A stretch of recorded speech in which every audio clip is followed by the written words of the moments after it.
On this episode of the Bronze Metalist podcast, we talk about Give Me Convenience or Give Me Death by Dead Kennedys. Not the Dead Kennedys. Just Dead Kennedys. Which bothers me.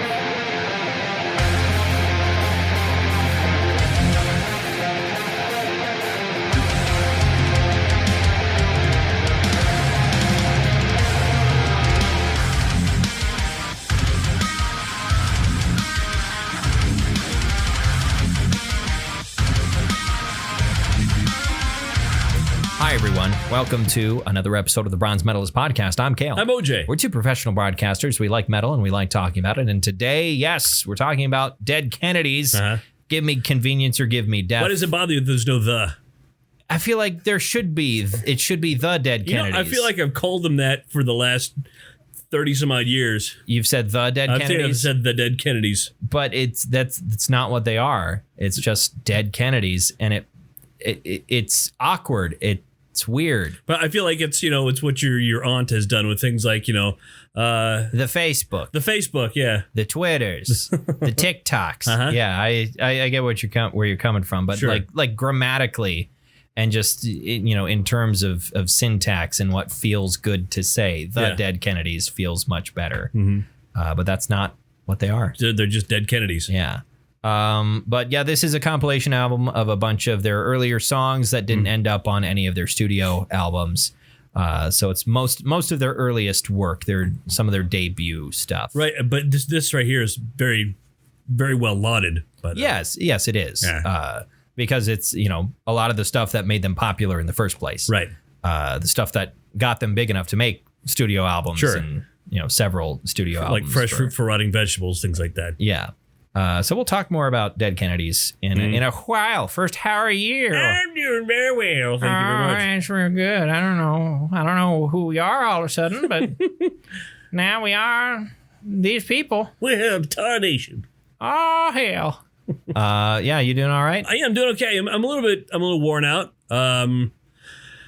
It's been weird. It has been weird. I mean, there's been some like death around me lately. Around you, yeah. I mean, not directly around me, just in the periphery.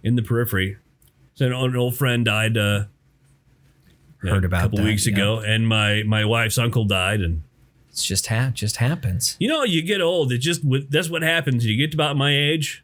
It's like that, but that's the best line in an otherwise fairly bad movie of Indiana Jones and Kingdom of the Crystal Skull.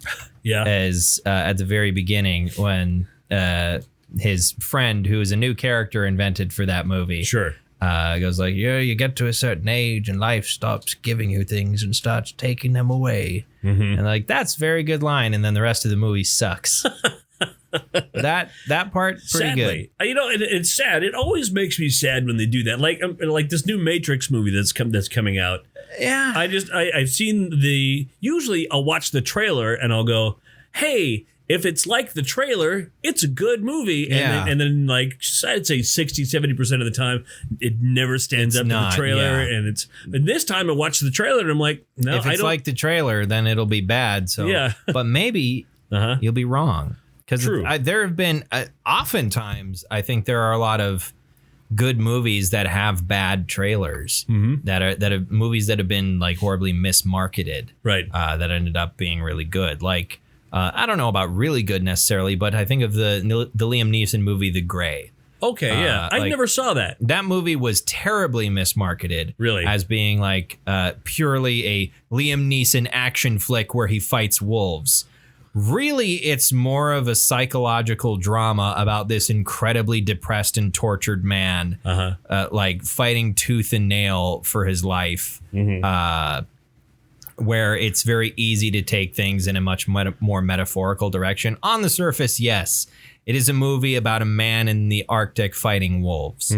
But there's a lot more going on under the surface. This was also the first movie that Liam Neeson made after his wife died. Oh, sure, yeah. Which is actually his character is fairly similar to himself. He's playing a person who's lost their spouse and and she died skiing. Yeah, it was like an accidental thing. I can't remember.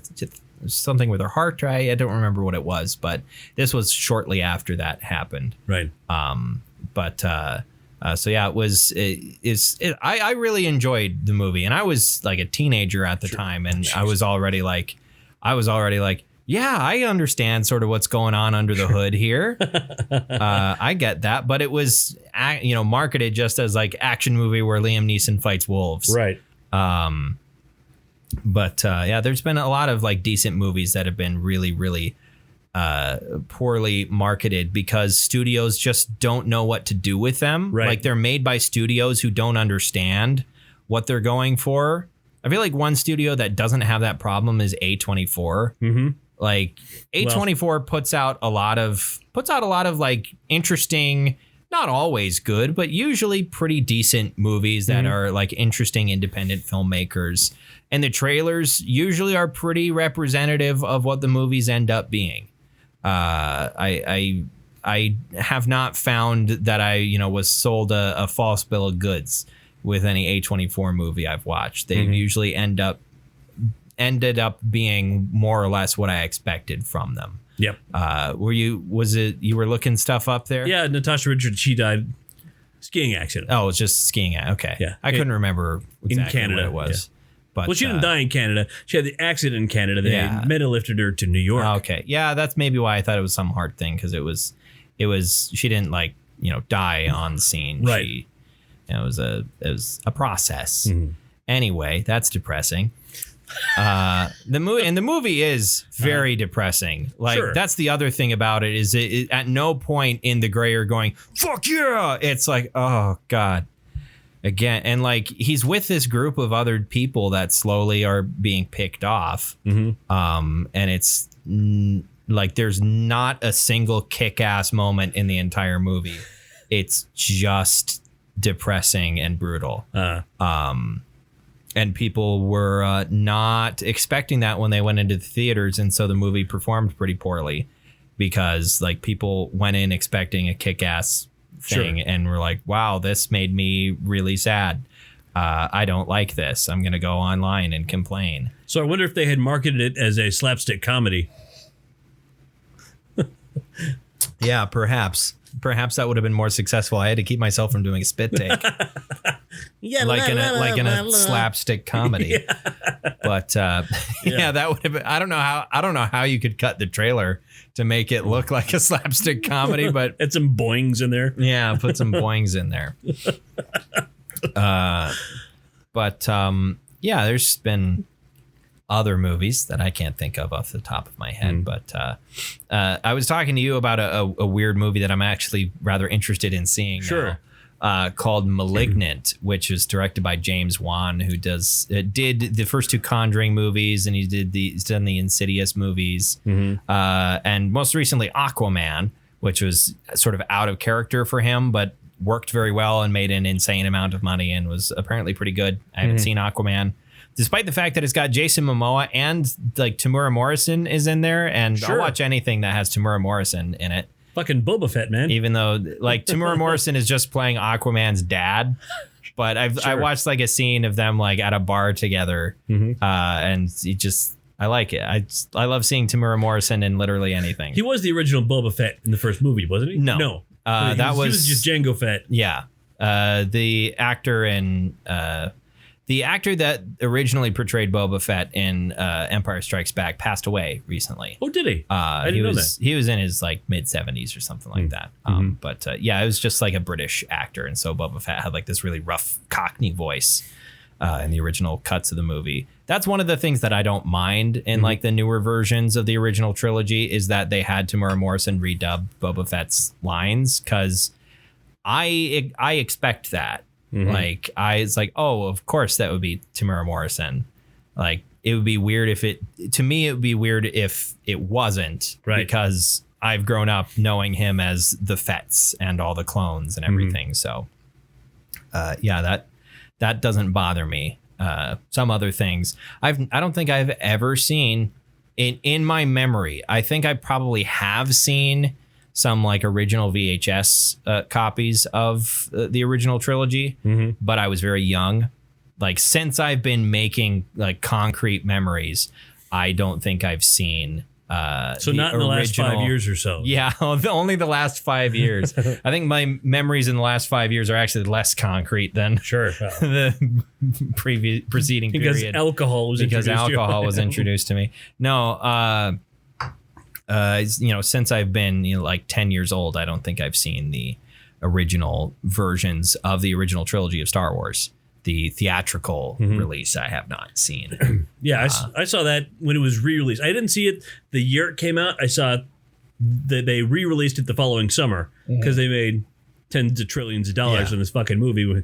78. What if we do this again? Yeah, I saw it in 78. So like my other family members and friends of the family had seen it already. Yeah. And so they're telling me about it, and I'm like, yeah, I don't. Please don't tell me about the movie. I want to watch the movie. And then I'd seen the trailers. So there was like Star people Wars dying, and then there was these monsters, and then there's a scary gold medal man. And yes, everyone knows the most frightening character in Star Wars, C-3PO. But yeah, so I was hesitant going into the theater, and then coming out of the theater, I'm like, can we buy tickets again? This is the most amazing thing I've ever seen. Yeah. I'm OJ.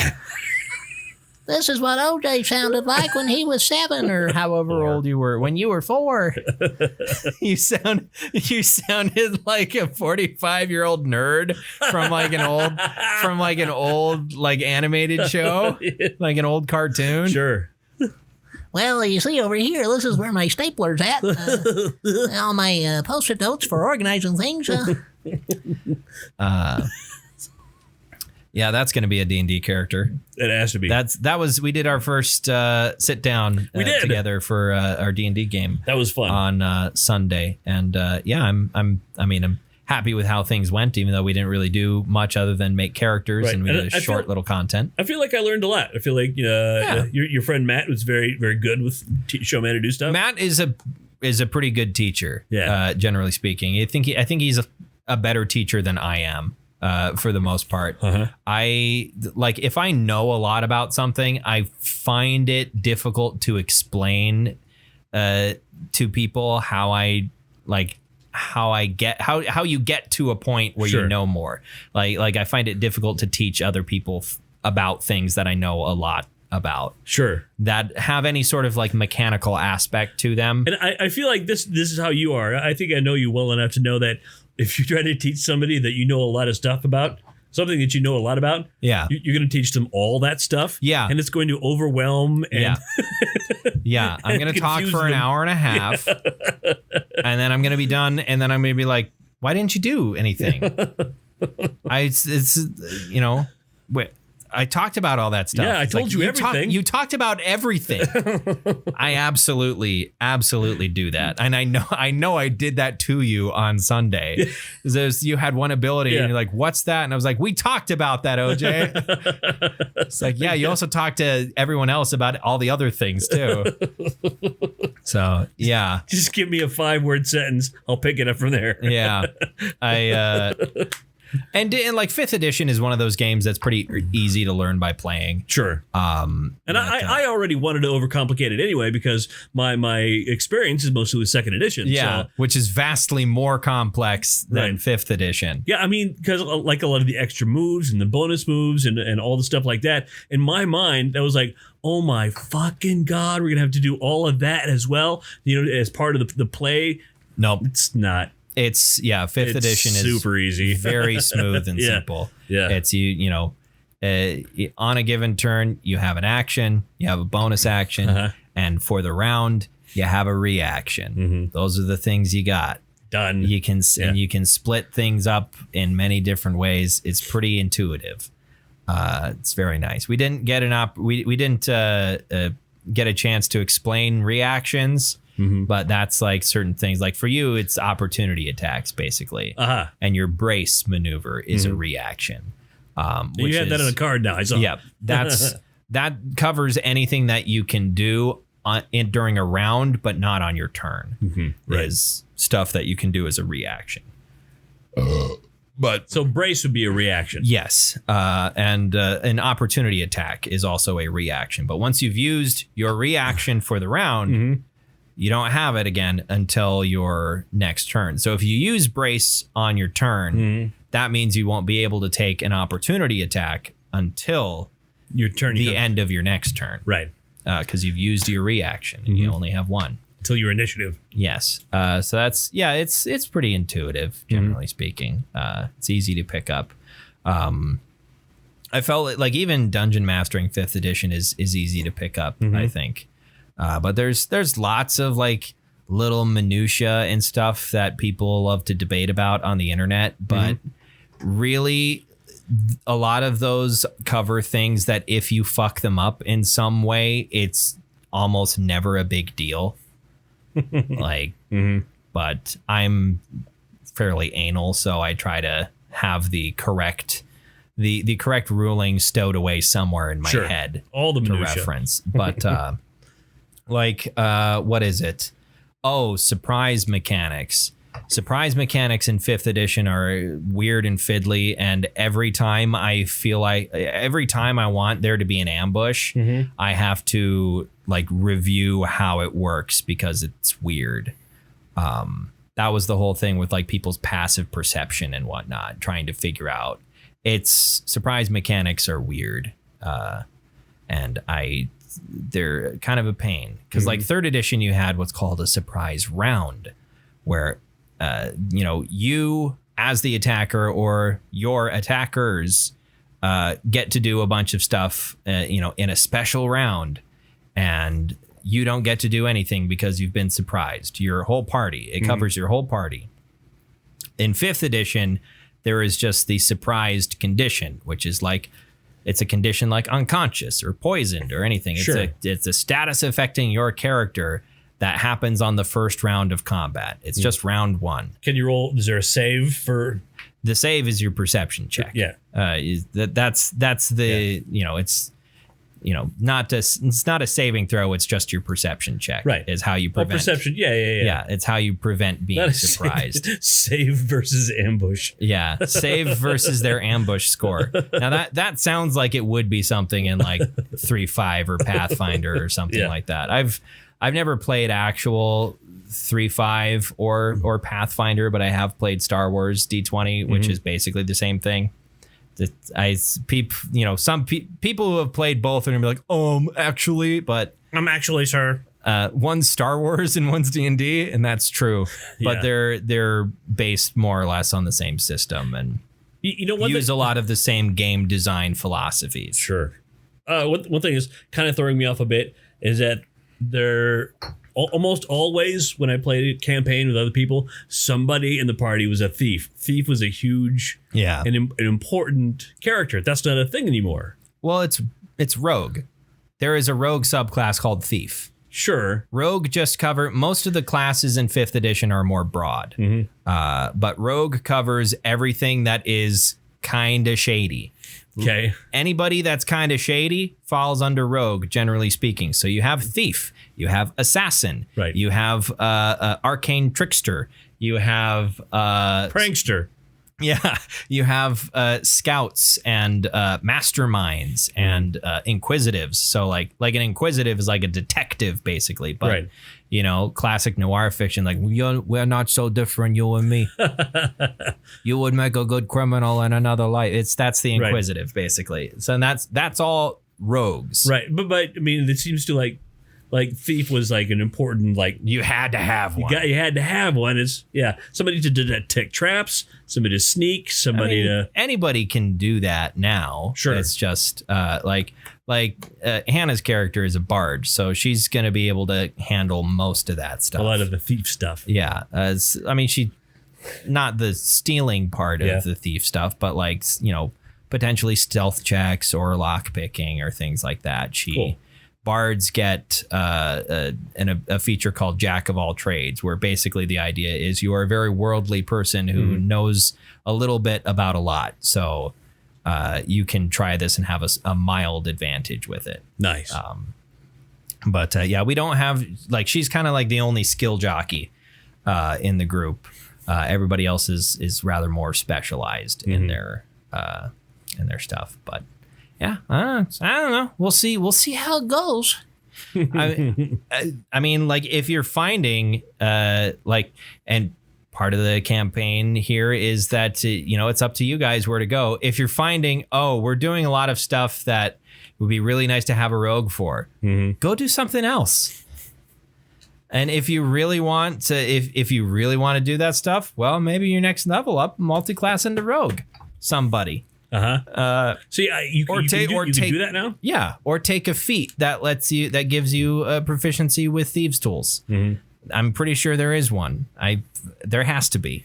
Or like seek out a character who can train you how to, I think there's a section on that in the Dungeon Master's Guide, like being able to train proficiencies. Is there like a montage?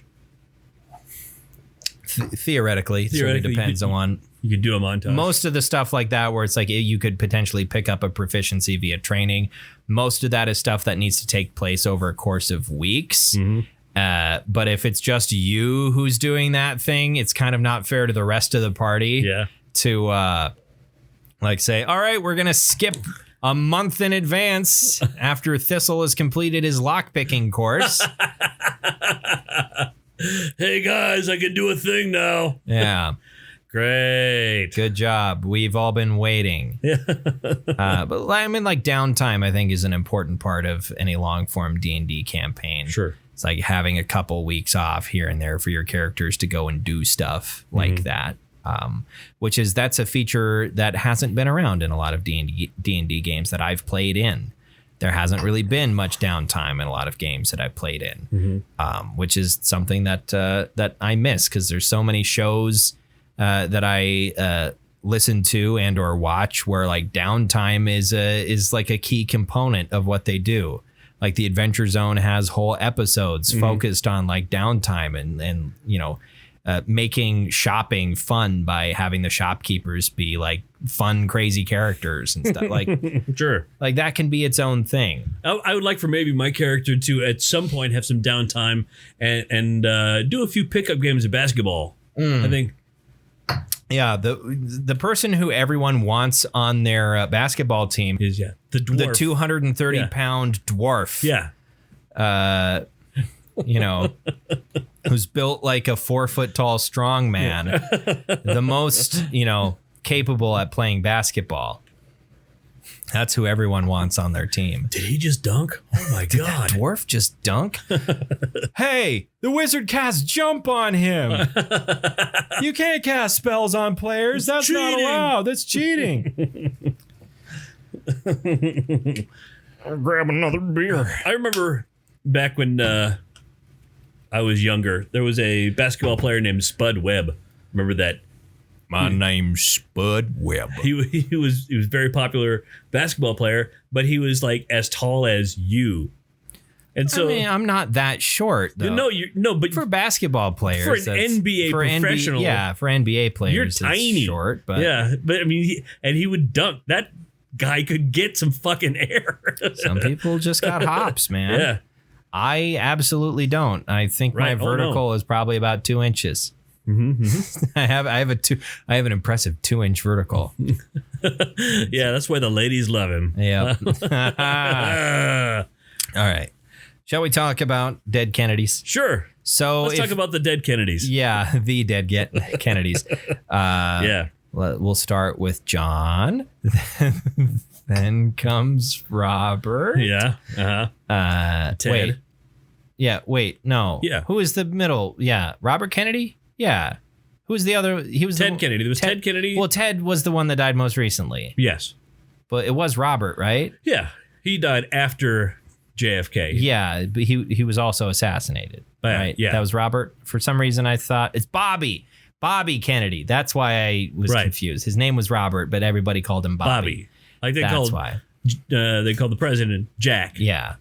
And that's why they called Ted Kennedy Ted. His real name was it what was his real first name? His real first name wasn't even Theodore. No. Which is usually the longer version of Ted. Right, yeah. His first name was like Cynthia or something. Something like that. I can't remember what his name was. But no, we're talking about the punk band from San Francisco. From the Bay Area. Not San Francisco itself, but the Bay Area. Right, Ray was from the East Bay. Yes. East Bay Ray. Thus the name East Bay Ray. So they are a hardcore punk band that was formed in the Bay Area in 1978. And they were really only around as an active band making new music for 8 years. Yeah. 78 to 86 was the period they were around.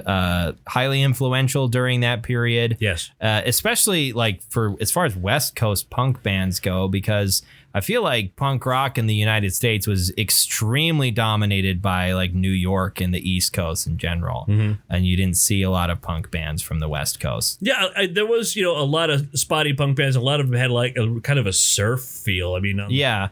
And the Dead Kennedys is not completely devoid of that. That's true. There's some like, I think ska, like whatever the wave of ska was at that point in history, I think it was second wave. I want to say, yeah. At that time, third wave of ska. Well, third wave ska was like 90s, early 2000s stuff. I think. Yeah. Well, yeah. In 90s into the Yeah. I think this was whatever wave of ska it was. That was the like kind of the popular sort of alternative thing on the West Coast. There wasn't a whole lot of ska in this, and then you get ska punk bands and whatnot, which was sort of the scene that they came out of, but they became a hardcore punk band and sort of like the archetypal American hardcore punk band in a lot of ways, right? But they're kind of bizarre. Yeah, they're kind of weird. They're kind of weird, weirder than I expected. I think I've listened to some of their later stuff, and it's still weird, but it's weird in the way that I come to expect from an 80s hardcore punk band. Whereas like a lot of their earliest stuff is pretty. It's weird, and the weirdest component of it by far is Jello Biafra's singing. Yeah. Which is not bad, I want to mention. He's not a bad singer. It's just the sound of his voice is kind of... He just has a... different. He has a weird tone of voice. His speaking voice is kind of odd. Yeah. And I've watched some interviews with him lately, and it hasn't changed a lot. It's aged a bit, but he's in his 60s now. But yeah, it's just... he just has sort of an odd manner of speech. And is, doesn't have a particular accent or anything. Well, he does, but it's, you don't listen to him speak and identify that as like, oh, that's a California accent. That's a Northern California accent. It's like, what is this? I don't know. Who is this weirdo? I'd like to know how his campaign for mayor went. When did he run for mayor? It was, I just want to say it was in the 80s. Ran for mayor of San Francisco. At some point. And didn't come in last. I mean, yeah. He ran on a platform of no more law. No more law. No more rules. No more law. I mean, speaking of like San Francisco politics and whatnot, there's a song on this that directly references the assassination of the mayor of San Francisco and of Harvey Milk as well. That was the political event of San Francisco in the late 70s. It was, yeah. But they're an incredibly politically active band throughout their career. Right, they have a whole song about Governor Brown. Yep. Of course, not on this compilation, but recorded not terribly long after this compilation is Nazi Punks Fuck Off, which is one of their longer lasting legacies as far as a single song goes. Aided by Napalm Death. Yeah. I like Napalm Death's version of it as well. But they're very, very political band throughout most of their history, but in such an incredibly tongue-in-cheek manner. Oh yeah. They're very funny. But like not in like a out loud ha ha kind of way almost, where it's just like, I feel like if I was my age, but it was 1978, I feel like I would think it was hilarious, but I'm 25 in 2021. So it's not super funny, but I'm just like, oh, that's entertaining that they would do that. How funny that a band would do that on, make that as their choice. Like, what is it?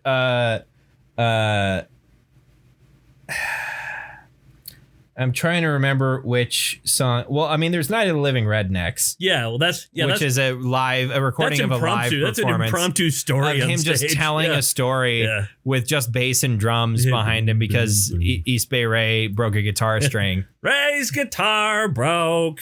I'm trying to think of. I don't remember. There's a lot of weird shit on the last half of this. Yeah, there's a lot of weird stuff and like one-off like live performance shit that they did. I'm thinking of. Oh God! I knew what you were getting at. It's the one where, it's just completely disappeared from my head. Oh, it was the live performance they did where they were going to be performing one of their more famous songs at like a music awards thing, and then played a completely different one. Is my cock big enough? Yeah. It's what song is that? It's is my brain small enough for you to make me pull my strings? Pull my strings. And they make fun of the knack in there as well because they drool, my payola. They were basically saying like making fun of new wave bands essentially. Right. We're not a punk rock band. We're a new wave band. It's time for us to act like we're adults. But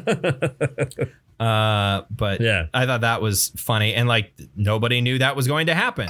And like all day long, they had been practicing the song they were going to play, which I believe was California Uber Alles. They were going to play that.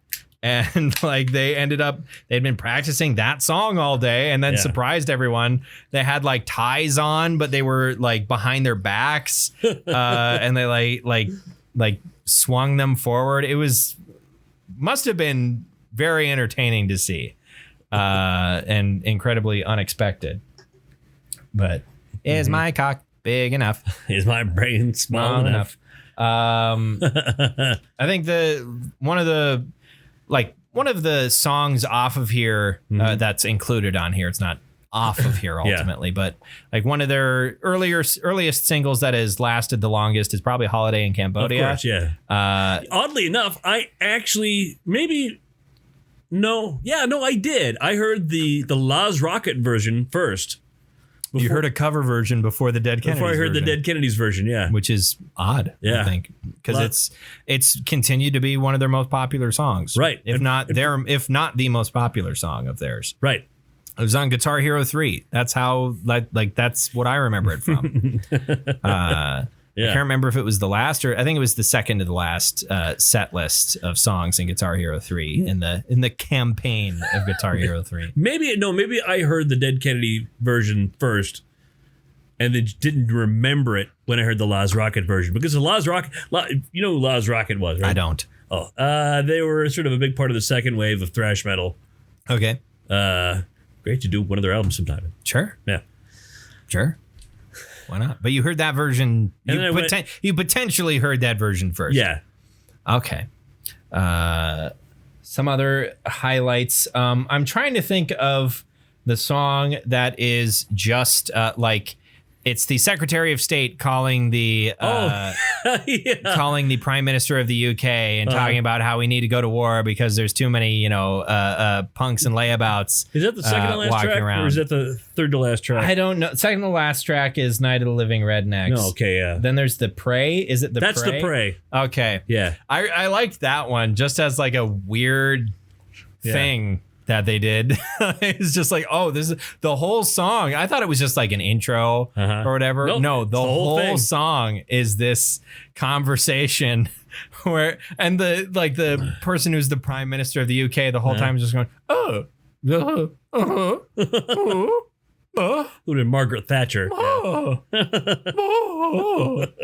It's just like it's just funny. So anyway, we need to go to war. That would be quite all right. Thank you. I knew you'd say yes. The companies will be very happy. It wasn't a real. Yeah, it wasn't actually Margaret Thatcher. No, it was not real. Actually, Margaret. Really? Mm-hmm. I don't want to burst your bubble here. I was convinced that was actually Margaret Thatcher, and they got her on the phone. The companies will be very happy. The companies will be very pleased, or however that goes. Also, Buzz Bomb from Pasadena. Yeah. what the fuck? It's a fun song. It's incredibly fun, but what the fuck? It's real. He does a little old lady voice. There's a little old lady. Buzz Bob, much mobile. What the fuck? It's very fun, but I'm just so confused by it. That's kind of most of this is like, this is fun, but I'm confused because like there are so many, you know, kind of like classic bands, Sure. where they like the sound that they have is a distilled version. Is not a distilled version, but is like the basal and comparatively stripped down version of the music that I have come to know. Mm-hmm. This is kind of the inverse, where this is like there are things that got stripped out before more stuff was put back into the mix as far as what does hardcore punk sound like. Some stuff got thrown out before other stuff got put back in. And I think like a big portion of that is maybe some of the humor, and that's part of, I was just reading their Wikipedia page. Part of what led to them sort of breaking up and sort of kind of giving up on punk is that hardcore became progressively more serious and macho. And they just were not into that. Yeah, and the funny thing is I got that pointed out to me recently that probably what you know as hardcore, it's vastly different. It's metal. I mean, you're listening. It's essentially metal. If I listen to the hardcore here's some hardcore music, I'm like, this is metal. Yeah, I wouldn't say it was punk. Some people on the internet would be very, very angry with you. Yeah, well, fuck them. Yeah, because no, that's a lot of that. It's metal. It's too serious to be punk because punk rock was never really serious. Yeah, real punk rock. Yeah. I get where you're coming from with that. I can tell a difference for me just because and you have shit like metalcore, sure, where like it's sort of splitting the difference, but like, yeah, the biggest thing I think is the instrumentation and theatricality, because to me like most of the hardcore bands are the ones that like lack any kind of fun.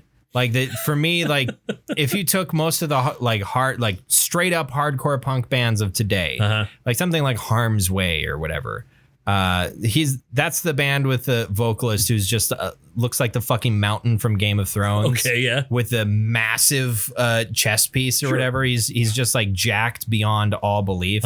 He's absolutely on steroids. But like if you took that band's music, and added like a bit of fun, like, okay, now that's metal, like, because like they're, that's the metal part of metalcore is they practically sound the same, like the hardcore and the metalcore, like they practically sound the same. Metalcore just is a little bit more theatrical about it, add some flourishes onto it, whereas like today's hardcore is so stripped down and loud. It's like if someone made grindcore less messy. That's today's hardcore, is a lot of it. Make a grindcore song a lot less messy and add a breakdown in there. That's a modern day hardcore song, I guess. I don't know. I'm kind of talking out of my ass because that's not really a genre that I'm all like super familiar with. There's only a couple of bands and I haven't even listened to like Counterparts in a while, but Counterparts was like the biggest, like melodic hardcore band that I listened to for a while. But I haven't listened to them in some time. Sure. But anyhow, does this slap? Sometimes. Most of the time. Yeah. Most of the time. If it's not slapping, it's because it's being weird.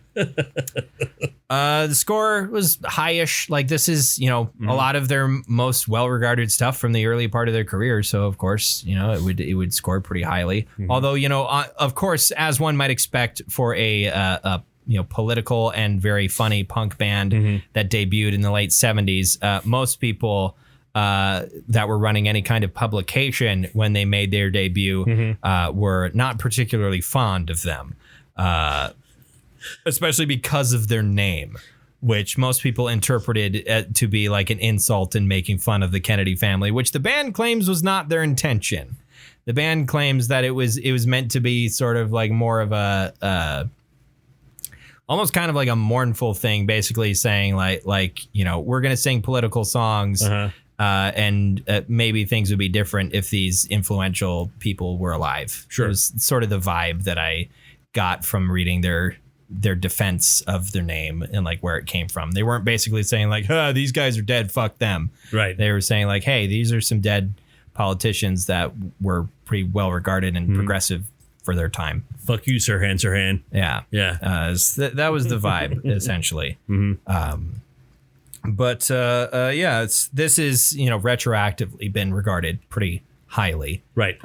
Because, you know, they earned by the time they were done in the primary portion of their career and the active portion of their career, they were pretty well regarded. Yeah, which by the way, they did not end well. I don't know if you know that or not. I didn't read too deeply into like exactly how they dissolved, but I can imagine it wasn't, because it seemed like there was a lot of tension towards it. Yeah, there was some lawsuits. I think there might be still some lawsuits up in the air. Well, there was between the rest of the band and Jello. Yeah. Well, and then there was also from outside forces, there was the obscenity trial. Well, yeah. Before that, but yeah, I can see things not ending well between all parties involved. And like, has Jello really been involved since they've gotten, you know, back together just to perform? I don't know. I somewhat doubt it. I mean, he's not listed on the current list of band members. He's the kind of guy who doesn't.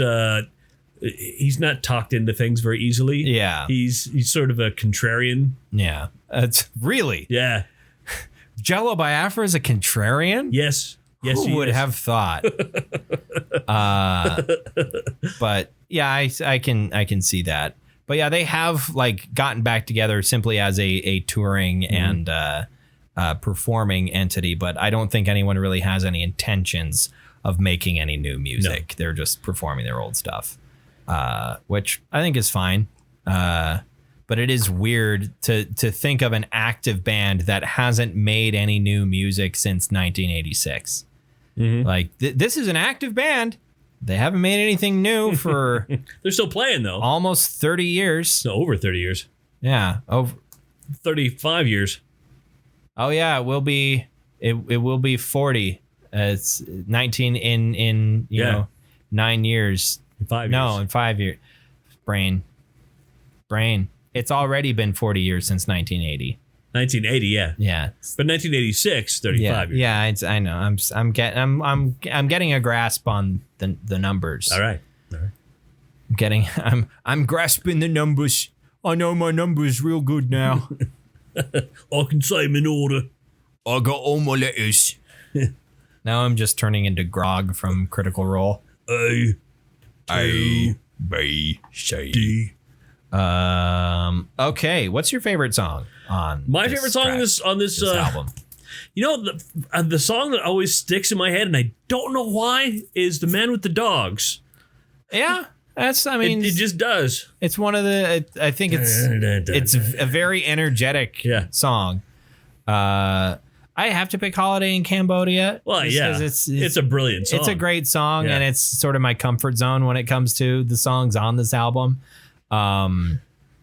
But there, you know, I've mentioned the other songs that I enjoyed already. I thought "Too Drunk to Fuck" was just so weird. It is weird. It's just that's like a tongue-in-cheek song. Yeah, obviously, but it's just I listened to that and I was like, what am I listening to? Like at that point I was like, what did I agree to? What did I agree to listen to this week? And it kept moving on. And when I saw "Holiday in Cambodia" coming, I was like, oh yeah, that is a Dead Kennedys song. Yeah. Okay. I like that song, so I can like the rest of this.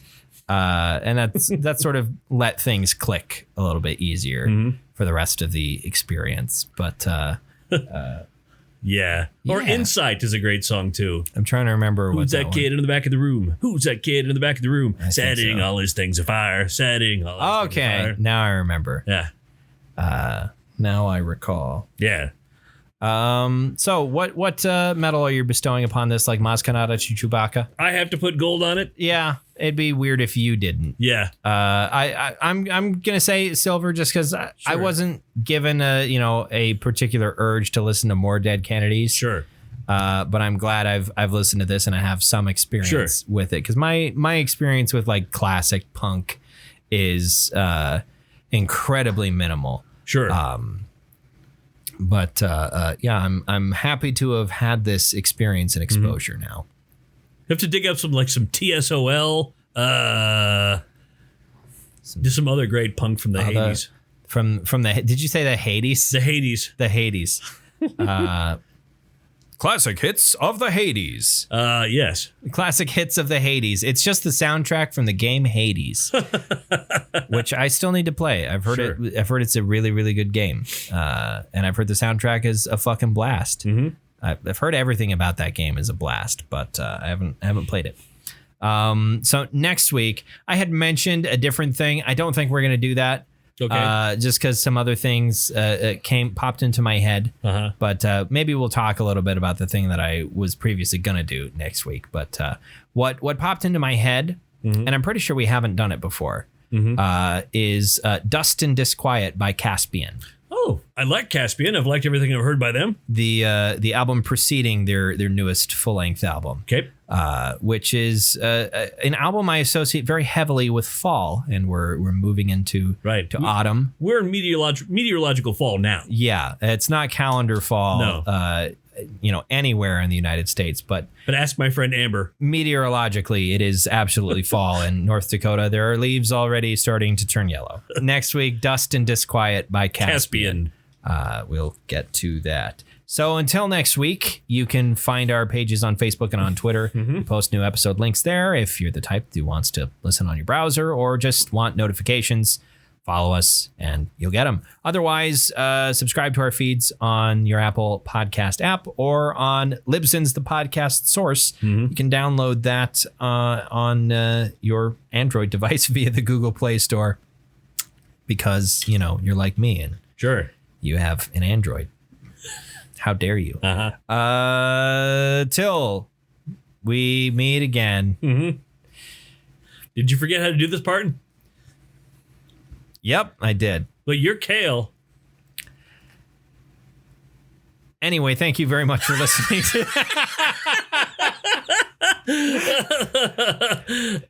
Thank you very much for listening to another episode of the Bronze Metalist Podcast. I'm Kayle. I'm OJ. Congratulations. Let go of me, motherfucker. I want to live by my rules.